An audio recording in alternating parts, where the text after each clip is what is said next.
Allez, voici vos signatures Europe 1 avant de retrouver Olivier Delagarde et la revue de presse d'Europe 1. Eugénie Bastier est avec nous. Bonjour Eugénie. Bonjour à tous. Vous voudriez nous parler ce matin du procès de Gérard Depardieu. Il s'est tenu toute la semaine. Et surtout d'un de ses soutiens, l'actrice Fanny Ardant, qui est venue à la barre mercredi pour défendre son amie de toujours. Ils l'ont tous lâché, sauf elle. Accusé par plusieurs femmes de viol et d'agression sexuelle, Depardieu est un homme à terre qui ne tourne plus de films, ne peut plus produire de spectacles, vit reclus en paria. Le monstre est brisé. Fanny Ardant n'a rien à gagner à le défendre et pourtant elle était là, à la barre, lors de son procès, pour témoigner son soutien et son amitié indéfectible. Alors elle ne justifie pas les actes de l'acteur, son comportement inapproprié avec les femmes. Elle a dit, sans doute de sa belle voix théâtrale et profonde, je la cite, « Je sais que la société a changé, que les repères ne sont plus les mêmes, il y a des choses qu'on tolérait et qui ne sont plus tolérables.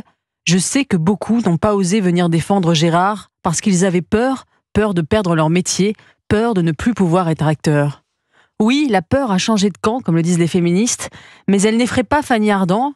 Et quoi qu'on pense de Depardieu, j'admire en elle ce courage et cette fidélité dans l'épreuve. » Alors tout de même, Eugénie, est-ce que c'est pas un manque de sensibilité de la part de Fanny Ardant face à la douleur des plaignantes d'être venue défendre Gérard Depardieu ?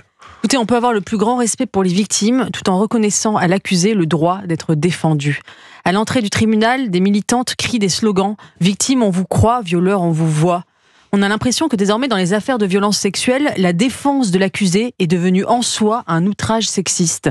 Souvenez-vous alors que Christophe Rougial, son agresseur, tentait d'expliquer ses actes, l'actrice Adèle Haenel avait hurlé en plein procès « Ferme ta gueule ». Dans le procès de Depardieu, l'actrice Anouk Greenberg, qui n'est même pas dans le procès, a crié pendant l'audience, ce qui lui a valu d'être expulsée. Eh bien, Mediapart accuse la virulence de la défense. Anouk Greenberg a dit quelque chose de très intéressant à propos de Fanny Ardant. Elle a dit « Il y a un droit supérieur à l'amitié, c'est le droit à la vérité ». C'est exactement ce que devait penser Robespierre lorsqu'il envoya son ami Danton à la guillotine, sacrifiant son amitié sur l'autel de la Révolution. Alors Fanny Ardant et Gérard Depardieu, c'est un peu le vieux monde. D'ailleurs, c'est le titre de l'article du Monde du Jour consacré à l'affaire. Condamné par une nouvelle génération du cinéma qui est beaucoup plus féministe et plus militante. Oui, on peut voir la confrontation d'ailleurs entre le grand monde, celui des acteurs intouchables, et le petit monde, celui des petites mains qui se taisaient en silence devant les avanies sexistes de peur de perdre leur travail, mais aussi entre le vieux monde où les femmes étaient des proies pour les acteurs puissants et un nouveau monde assoiffé de vengeance. Depardieu l'a compris, il a dit « Je ne suis pas très à l'aise avec cette société nouvelle, je pense que mon temps est fini ». Fanny et Gérard, ils semblent appartenir en effet à cet autre temps. Ils se sont connus sur le tournage de La femme d'à côté de Truffaut, sont devenus brièvement amants, sont restés amis depuis.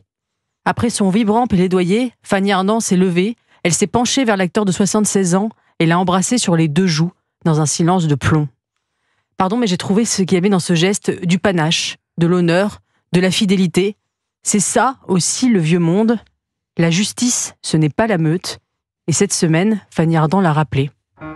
Je lui parle pas des filles de Jussieu, elle parle pas trop de Depardieu. Oui, on évite ces sujets-là, Fanny Ardant et moi. Il y a un truc dans son regard qui me reproche de rentrer trop tard. Elle voudrait que je sois là tout le temps. Évidemment, Fanny Ardant, elle est posée sur l'étagère. Vincent Delerme, Fanny Ardant et moi, cette chanson qui tombe fort à propos pour clore votre hommage à Fanny Ardant ce jour. Eugénie Bastier, hommage à Gérard Depardieu. Je ne sais plus quand est-ce qu'est la date du verdict, c'est imminent, je crois, peut-être même aujourd'hui. C'est aujourd'hui. C'est aujourd'hui même. Merci beaucoup Eugénie Bastier. Bon week-end, on vous retrouve lundi évidemment sur Europe 1.